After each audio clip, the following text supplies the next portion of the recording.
after we do our warm-up, we go into just some basic grip work. It's not grip fighting yet, right? We're not giving any resistance. There's no context to this evolution. We're just simply getting our hands warmed up on our partner's gi. So what I like to do first is start with grip breaks. So my partner gets a secured collar grip.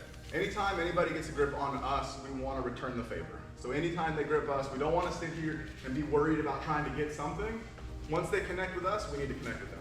Right? And the way that I like to teach it is at the seam, I take my 3 fingers and I wrap it, and then I bring my pinky in underneath so that I have upward pressure with my index finger and I have downward pressure with my thumb. This gives me a lot of control over my partner's wrist and my hand. I like to function at the base of the wrist because this is the weakest part in the grip. There's traditional grips that we will use that will be up here at the seam of the elbow because this does give me a lot of control over the upper arm.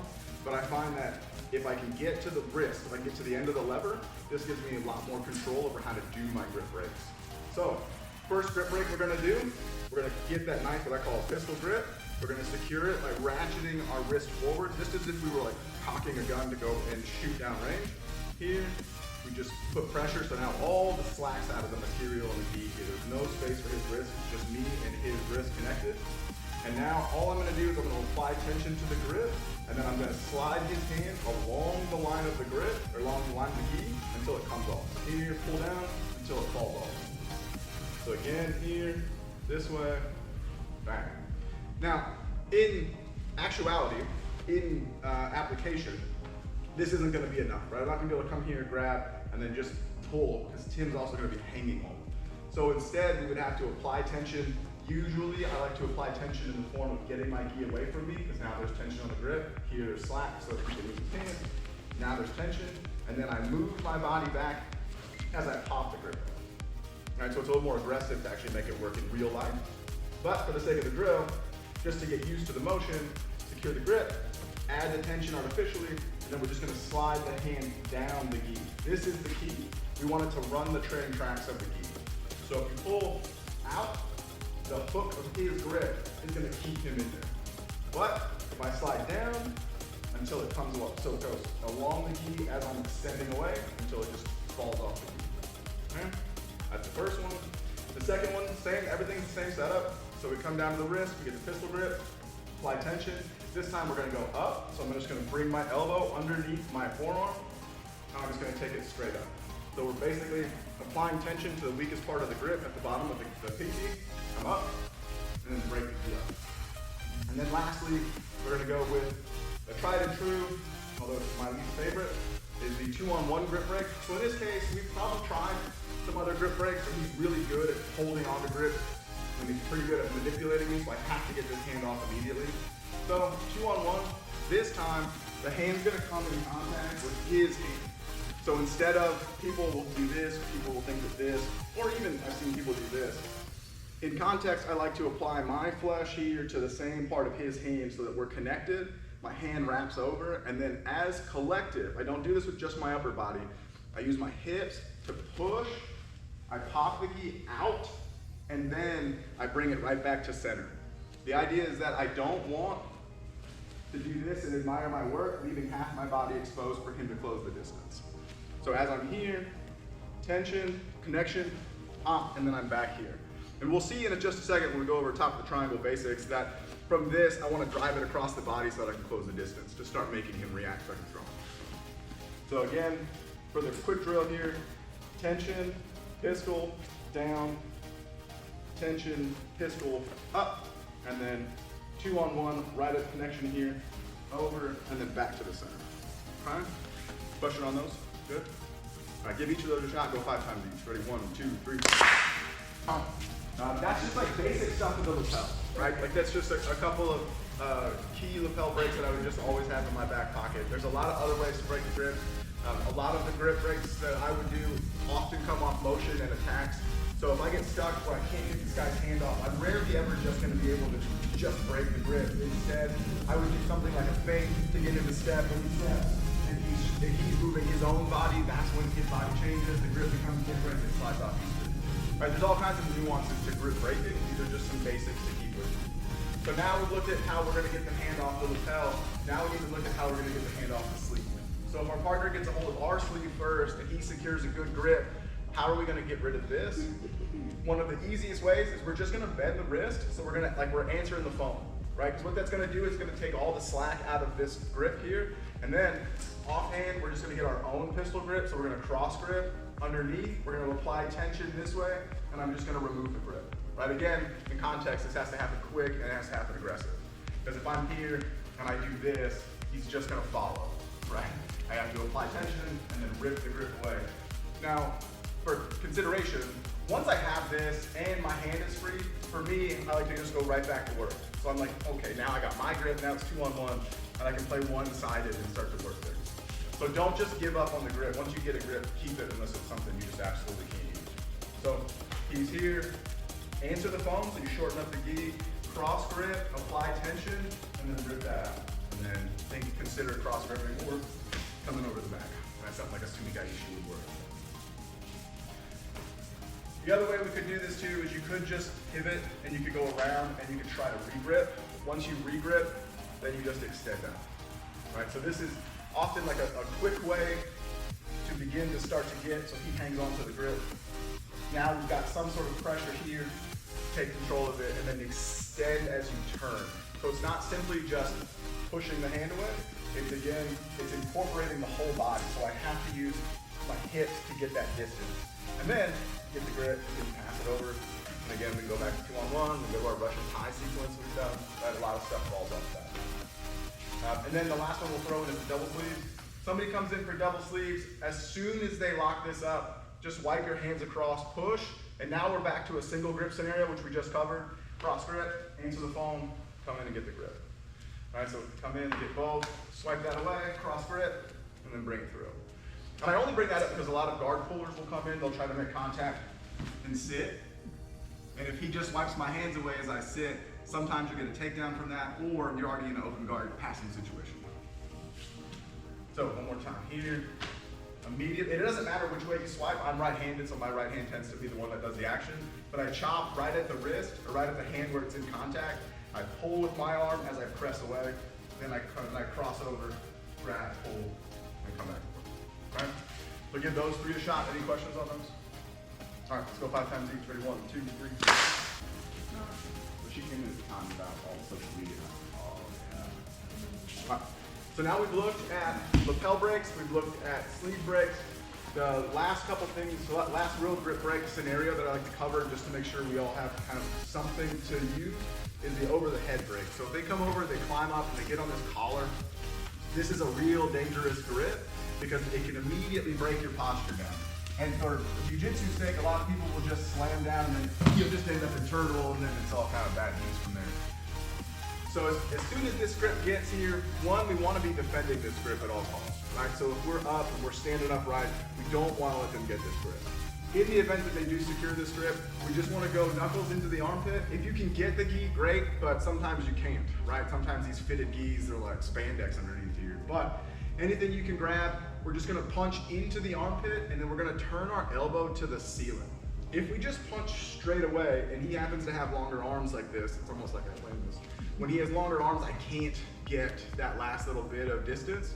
But regardless of how long his arm is, if I turn my elbow to the sky and I punch away, I get that extra little oomph to break this. Now, once it's here, I can frame off and either I can close, body lock and back trip, or I can just reset. And I can just completely disengage and come back. So as soon as it's in, we can't let him break our posture down before we do this. We have to immediately get into the armpit. You can C-grip at post and then find the gi, or you can just punch in with the knuckles.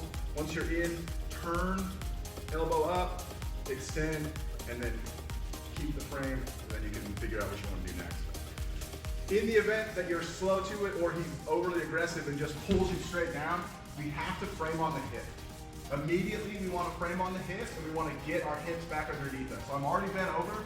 I need to frame on the hip and get my hips centered underneath me. Once I'm back up and my chest is up, then I fight to the post, then I come back and I grip it. I've got to get my hips back underneath me though. And I can't be here and then try to walk towards him. My head's in a bad spot, all he has to do is back step. Big issue. Right, as soon as I'm here, if he just takes that leg to the back, and pulls me forward, real pull. Right, real simple. So how we avoid that is we keep our hips away from our partner by framing. Once we've framed in, now we close the distance to get our posture back. C grip up here, elbow to the ceiling. Then we rip away. Okay? Questions? This one is an important one for you guys to know, because when planning stand-up judo, that's our grip. Get that head over, yeah. These ones.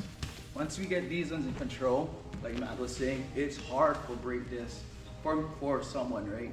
But then that's where you can come and do that posture up and you break it. This is an important one for learning how to get out of that, because if on a good judo bag, and he's gonna hold you on the top grip, you're gonna go for a ride. He's probably gonna throw you as an Uchimata or something.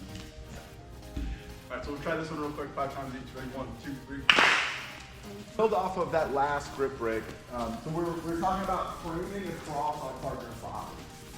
So when we come here and he has the overhand grip and I get my armpit grip, I punch through and I'm trying to keep this distance. Right, this side body position is really common in stand-up judo. Right, if I can get my full person on their half person, I'm probably in a pretty good position to force a reaction that's going to give me the throw away. So we look at this a lot from our initial grips when we're playing against what we call right versus right. So my right foot is forward, if their right foot is forward. Right, this is the gripping sequence for them. If he's left foot forward, different game. Right, so we're just going to level that out first. So in this instance, our partner has the same stance, right versus right. So my target is this sleeve. I do not want to reach for the collar first. If I reach for the collar first, I open up this big avenue for a turn throw because his power foot is forward, which means his turn throws go this way. So if I reach for this with no other control, all he has to do is just put this arm underneath, turn his back to my chest, and I'm going for a run. Right? I gave him the window for the throw. So, because I can't reach for this grip first, that means I have to reach for this grip first. As I reach for this grip, my hand is tucked behind my collar of my gi. You can come through and you can, I've seen guys like actually like fold it over and like play with their thumb behind. It's as long as you're just in a good position so that your elbow's tucked so you're not giving away a free grip. And if he's trying to reach for your collar, when he reaches, you're in a position to parry it away and defend. Right? I like the overhand cat's paw. My hand's typically high. Some people will play here and then they can wax on, wax off. Those guys are usually better than me. That's fine.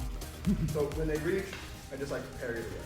And sometimes you can parry it away and then we can fight for a grip. But for our initial setup, my goal is to get to this sleeve. So I want to either circle this way or circle away so that he chases. When this sleeve becomes available, I connect.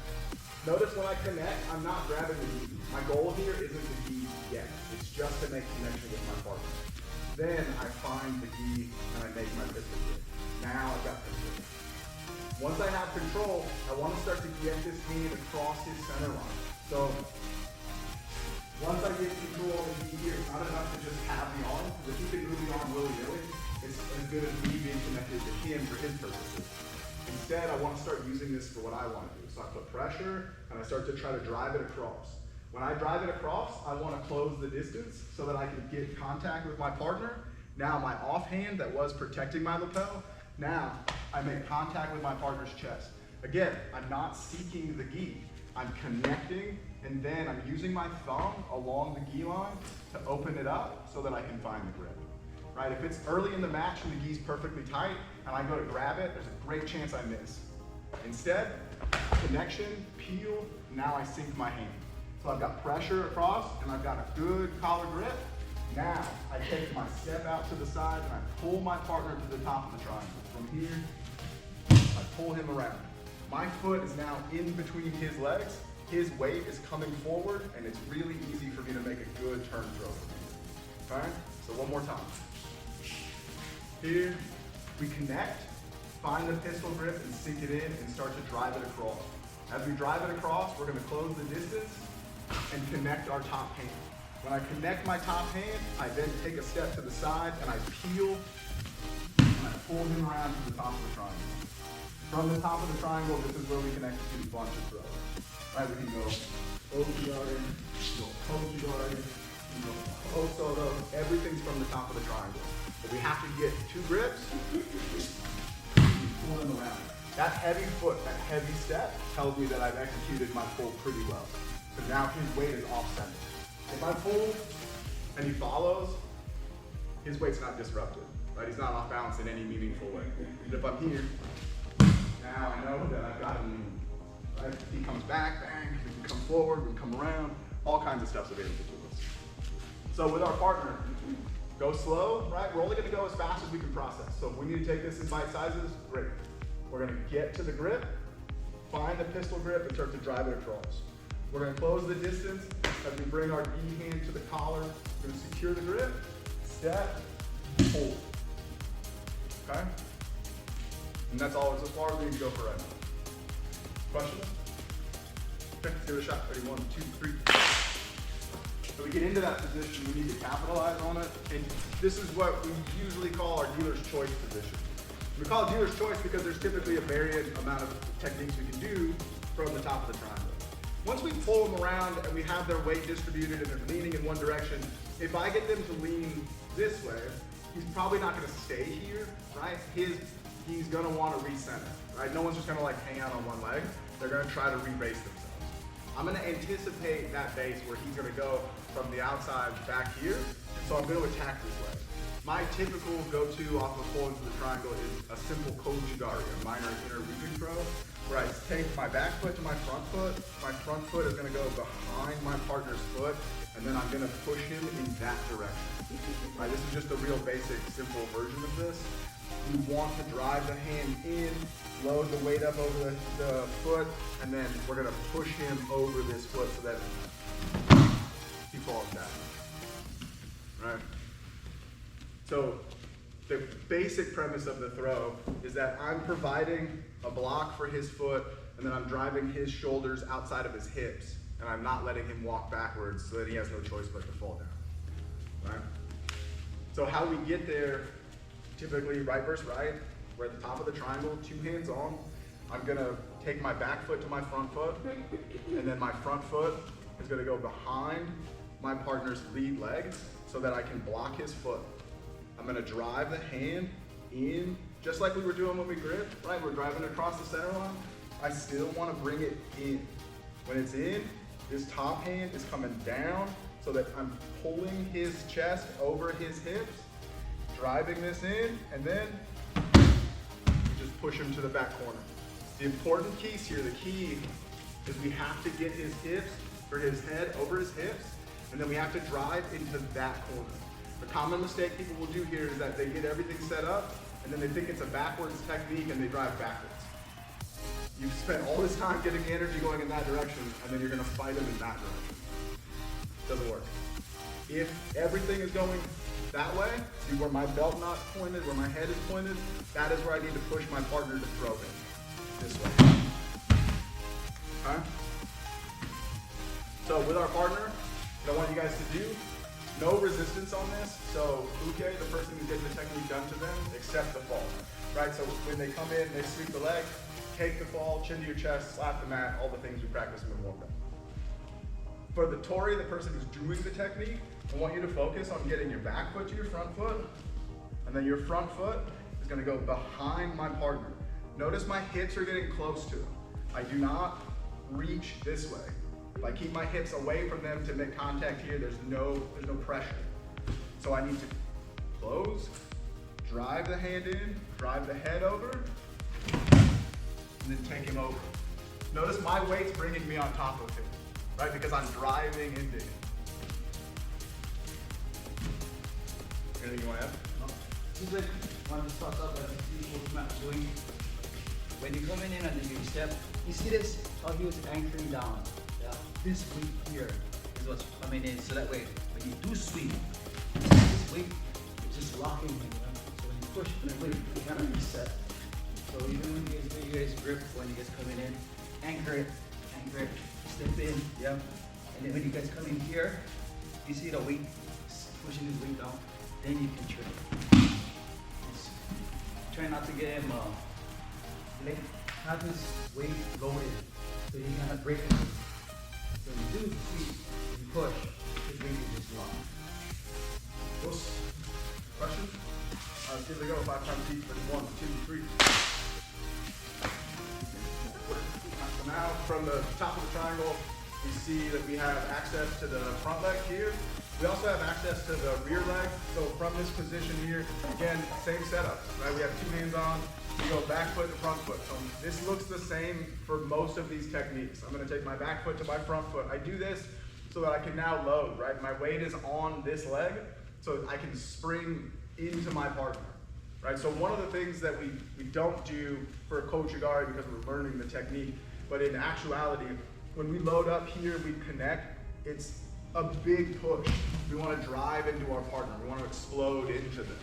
And the way we get that explosiveness is from this rear leg being cocked like a spring, so then we can fire in, right? So we need to marry my back leg to my front leg for most of these techniques, so that from here, I can engage into my partner. I need that power and that explosiveness here. So as we get here, I want to take my back leg, my front leg. My front leg this time, instead of reaching this way, it's going to come this way, behind my partner. Right? So now, as you see, I'm facing this way, he's facing that way, and I want to throw him back that way, so I need to turn my body. As I turn, I'm going to drive the elbow up, pull the collar down, and then I'm going to continue to follow my partner around here. So my leg comes up, I spin, and I put him down. So it's like a short sweep, here and around. And then I step back, and now I'm looking where I want my partner to fall, right? So again, two hands on here, top of the triangle, back foot to front foot. This time, instead of going to the front, we're gonna go to the back here. As I do this, I'm gonna change, I'm gonna pivot, driving this elbow up. And I'm saying driving the elbow up. I don't want you guys driving the wrist up. This doesn't affect any of his body posture here. This affects body posture. So think of driving the elbow up as we turn him over. And we're gonna drag down with the collar so that his whole upper body gets turned to that corner. I'm engaged on this foot. As I lift the foot, I'm just driving off of this leg to lift and then pull it around in a circle. It's hard to say that, I know. Well, I've got your arms all twisted. It's exactly how it works, right? I've uploaded his whole body onto one hip. Everything's pushed to this side. So now, if you guys see, I've misaligned his spine so that his head is outside of this hip this time. So this is the leg I'm attacking this way. Now, as I continue to drive this up and pull this down, I just lift the leg up and turn it forward. Right? Questions on this one? Mark, this is where the steering wheel talk about. Yeah, the steering wheel. Moving, lifting. One motion. Yeah. Here. And then use your body for here. Give it a shot 5 times each. Ready? 1, 2, 3. All right, so now we've looked at attacking in both corners, right? So we've looked at Kochigari going that way, Kochigari going that way. There's also backwards and forwards techniques that we can add. And a lot of times I find that these smaller throws, the minor inner or the major inner, either this one or this one, these often become, I don't want to say low success rates, but lower success rates.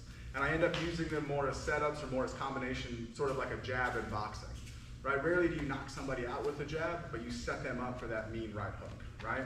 So from here, if I were to go in for Kochigari and miss, let's say, because he's available and he understands his positioning, maybe my hands were too slow, whatever the case may be, I'm now in a triangle still, so I still have control of his off balancing, but it's in a different direction.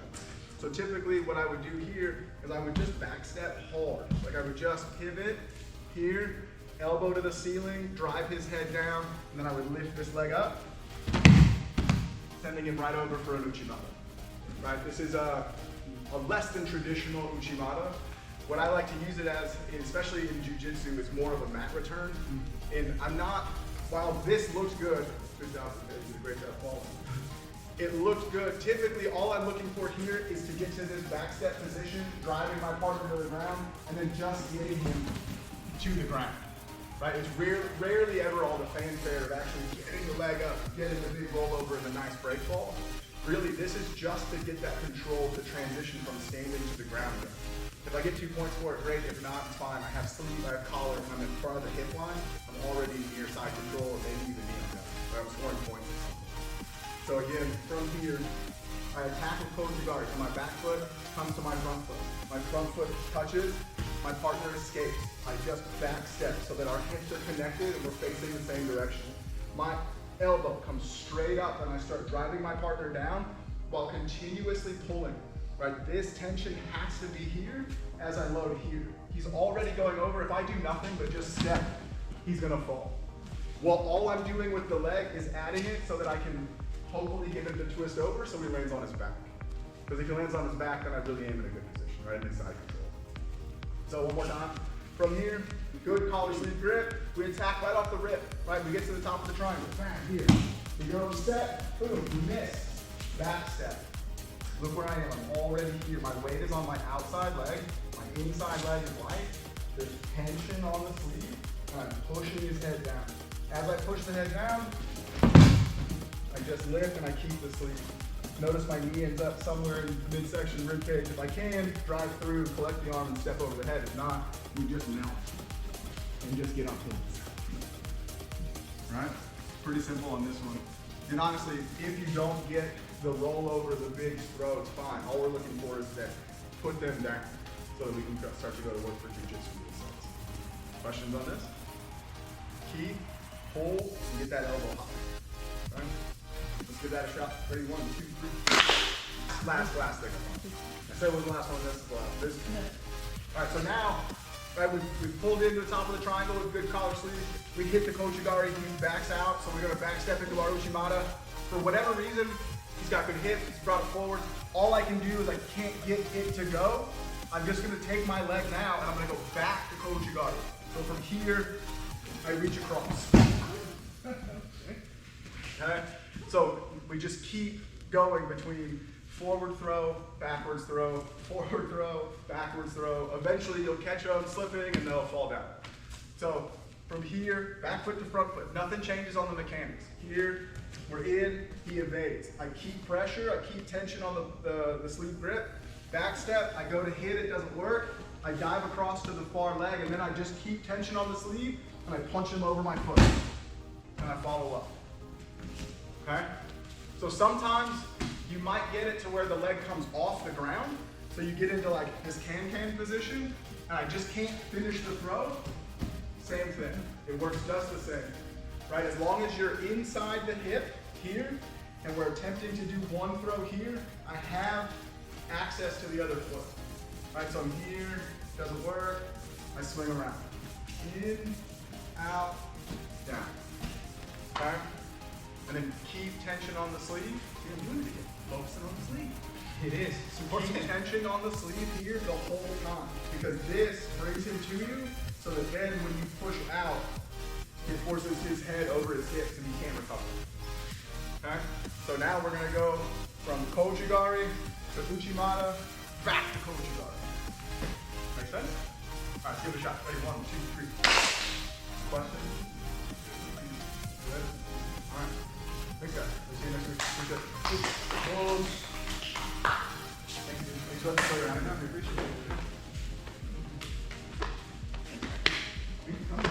You gonna keep coming? Yeah. I know it's not early. Thank you. Good luck.